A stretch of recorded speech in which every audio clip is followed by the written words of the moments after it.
Today, I've announced that we in the UK will send an additional 6,000 missiles and provide £25 million in unrestricted funding for Ukraine's armed forces, more than doubling the lethal aid we've provided to date. We're bolstering our support for the NATO countries on the front line, sending a new deployment of UK troops to Bulgaria on top of doubling our troops both in Poland and in Estonia. This is just the beginning. We must support a free and democratic Ukraine in the long term. This is a fellow European democracy fighting a war of national defence. NATO and G7 leaders were also united today in our determination to continue turning the screws on the Kremlin's war machine, including by weaning ourselves off Russian oil and gas and reshaping global energy security. The UK has already hit over 1,000 Russian individuals and entities in our toughest ever sanctions, and the Foreign Secretary has announced 65 new sanctions against Russian banks, weapons manufacturers and oligarchs just this morning. I also discussed the humanitarian response with our allies and partners today as we continue to see huge numbers of Ukrainians flee their homes. And the message that President Putin can take from today's extraordinary meeting of NATO and the G7 is this: Ukraine is not alone. We stand with the people of Kiev, of Mariupol, of Lviv and Donetsk. And as President Zelensky has said himself, the people of Ukraine will prevail, and Putin must fail, and he will fail. Thank you all very much, and I'm going to take a few questions from as many of you as I can, though we have to rush for a plane. Let's go to Nick Beake of the BBC. Nick. Prime Minister, thanks very much. You say that you're sending to Ukraine. Thank you, Prime Minister. You say that you're sending the quality and quantity of weapons that Ukraine deserves and needs, but it was clear from what President Zelensky was saying to you and other world leaders that he would like more. So first of all, are you comfortable with the level of weapons you're sending collectively?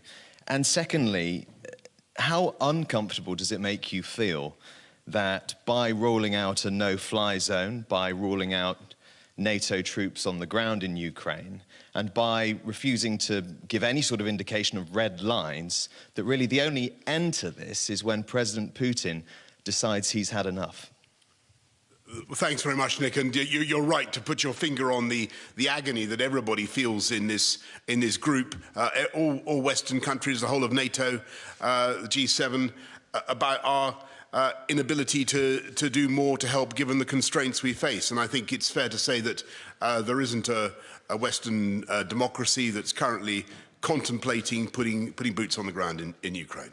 And we've got to be clear about that. Nor is there a country that is willing to enforce a no-fly zone in the way that we would so like to, but unfortunately it does mean air-to-ground attacks on Russian air defences, and it does mean taking down Russian fast jets and asking the RAF to do that. That's not something that any country here is contemplating. What we are doing is steadily ratcheting up the movement of lethal but defensive weaponry to Ukraine, and that is growing in volume the whole time. And what the Americans are doing and what they have done is really quite extraordinary already, and the UK is proud of what we've contributed. I'll go to Sam Coates of Sky. Thank you, Prime Minister. Sam Coates of Sky News. President Zelensky, interestingly, didn't repeat his call for a no-fly zone when he addressed NATO leaders. Instead, he was very, very specific. He wants tanks and jets.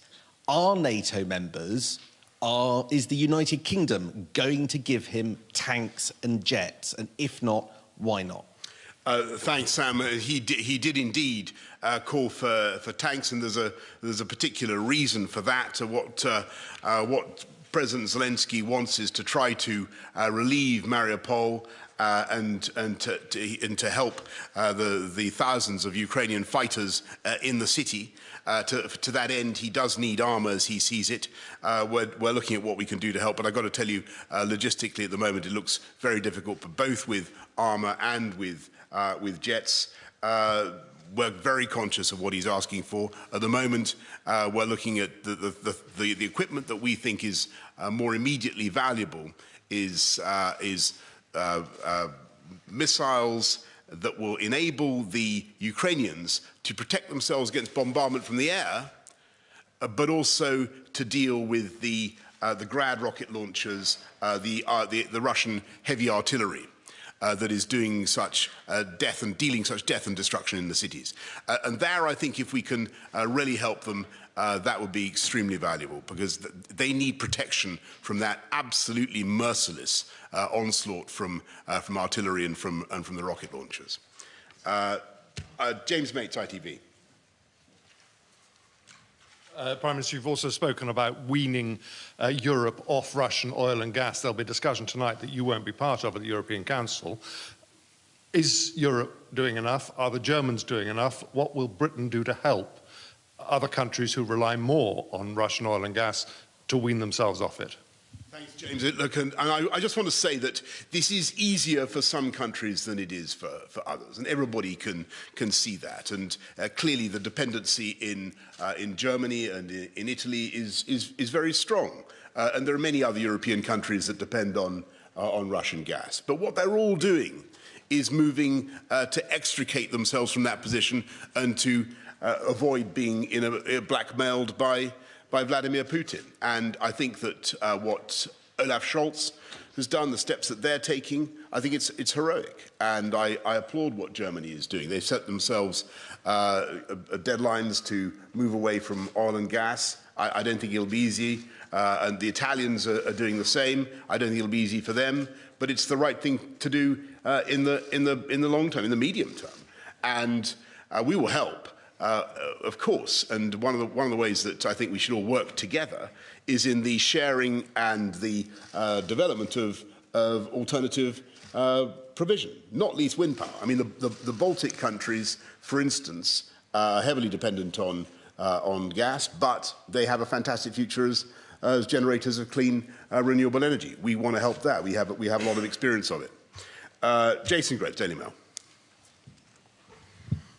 Thanks, Prime Minister. The Kremlin has named you today as their public enemy #1, saying you're leading the kind of anti-Russian resistance internationally. I wondered why you thought that had happened, whether you thought we were going to get any blowback back home from that, and how you feel about it. And you just mentioned wind farms. Is the price of all this going to be sort of going back to having more onshore wind farms back home?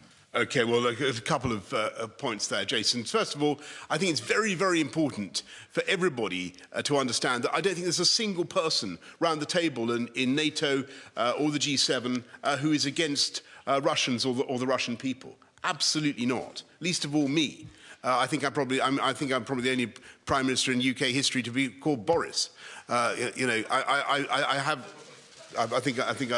that distinction, and I'm not remotely anti-Russian, but I think what we all agree is that what Vladimir Putin is doing, the way he's leading Russia at the moment, is utterly catastrophic, that his invasion of Ukraine is inhuman and barbaric, and the conduct of that invasion is now moving into the type of behaviour that, as I said before, we haven't seen in the continent of Europe for 80 years, and it's horrific. So you can be sympathetic towards ordinary Russians who are being so badly led, but you can be deeply hostile to the decisions of Vladimir Putin, the way he's leading his country.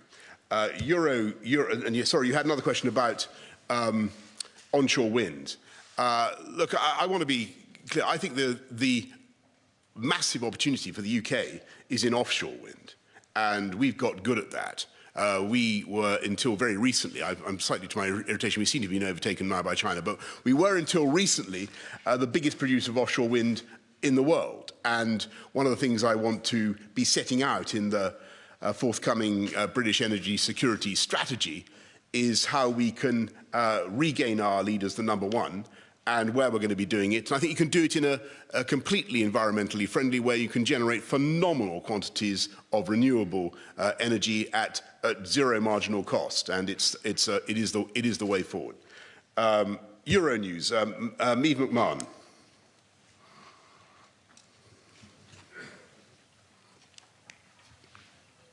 No, no Euronews. Forgive me. I'm going to go to Natasha Clark from The Sun. Hi. Natasha. Jens Stoltenberg said earlier today that there will be severe consequences if Russia does go ahead and use chemical weapons in Ukraine. What does that mean? Does it mean boots on the ground, or is that something that we're completely ruling out already? And you said earlier that you'd like to see Ukraine handed the hosting of the next World Cup. Would you like to see them automatically qualify for this year's World Cup? Right, okay, Natasha. So first of all, on chemical, biological, tactical nuclear weapons, all of these are viewed with utter horror by people around the table today. I just heard from my friend Fumio Kishida, who represents the only country in the G7 actually to have experienced nuclear weapons on his, or has seen his country attacked by nuclear weapons. There is a visceral horror of the use of these weapons of mass destruction.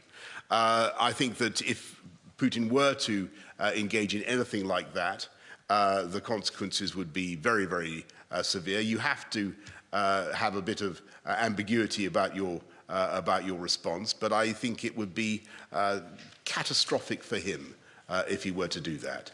And I think that he understands that. But you know, when you look at what he's saying, I think Joe Biden is right to warn, because you know, when the Russians start doing this stuff about oh well, there are factories in Ukraine producing American biological weaponry. You know that is a prelude to a false flag operation, and they could well do something. But I think it would be a profound and a disastrous mistake for Putin were he to do that. On Ukraine qualifying for the European, is it the European? I'm not. Look, football is not my best subject as you. The World Cup. You mean should they be given a bye and qualify automatically? Sounds like a good idea to me, but I'm out of area here. I've got to admit that's not my strong subject. I don't see why not. Is my view. James, I'm not going to say that. I'm not going to comment on that, James. I'm not going to comment on that. Let's go to. Look, let me put it this way: given what Ukraine has been going through, given the privations that Ukrainian footballers have had to endure, I'm sure that every possible sympathy and allowances should be made for them. Let me put it that way. How about that? Let's go to Natalia Drozdiak from Bloomberg. Yeah, I'm right here. Thank you so much. Yes. I just had two quick questions. On the nuclear threat, how concrete is that? Can you give us a sense of those discussions? And secondly, you mentioned this morning that allies are examining ways to stop Putin from using Russia's gold reserves. Could you tell us whether those discussions have moved on today? Thank you. Yeah, thanks, Natalia. So I think it's very important to stress that I think that the discussion of the use of nuclear weapons is a distraction, and it's intended to be a distraction from what is really going on. And that is a savage attack with conventional means on innocent people in urban centers in Ukraine. Absolutely barbaric use of artillery and mortars and rockets as I've described, thermobaric bombs included, it now seems. That is what is going on. And what we're talking about is the right of the Ukrainian people to be equipped with the weapons to defend themselves. And all discussion of nuclear weapons is intended to frame this as a confrontation between Russia as a nuclear power and other nuclear powers. That's not what's going on. What's going on is a confrontation between Russia and entirely innocent people in Ukraine. That's what it's between. And what we're trying to do is help those people. And I think that is morally the right thing to do. On gold reserves, there is evidence that the Russians may be trying to get round. I mean, the Russians are obviously going to try to get round the sanctions on their gold, and we're taking steps to try to make sure that there's no leakage, no sale of bullion into markets around the world. Now, and that's what we're working on. Last question to Steve Swinford of the Times. Prime Minister, just to come back to Natasha's question, we heard from from a Western official today that if Russia did use chemical weapons in Ukraine, it would be highly unlikely that there would be a military intervention from NATO. Can I just clarify, are you in that position, or would you rule that out, or do you think it's possible that we could have a military intervention? Is it something you're prepared to consider? I just want to repeat the answer I gave to Natasha, which is I think that any such action would be not only morally repugnant, indefensible, but disastrous for Putin as well. And I think, well, I'm afraid I'm going to have to leave it there and rush for the plane. I'm under strict instructions. Thank you all very much. Thank you. Thank you.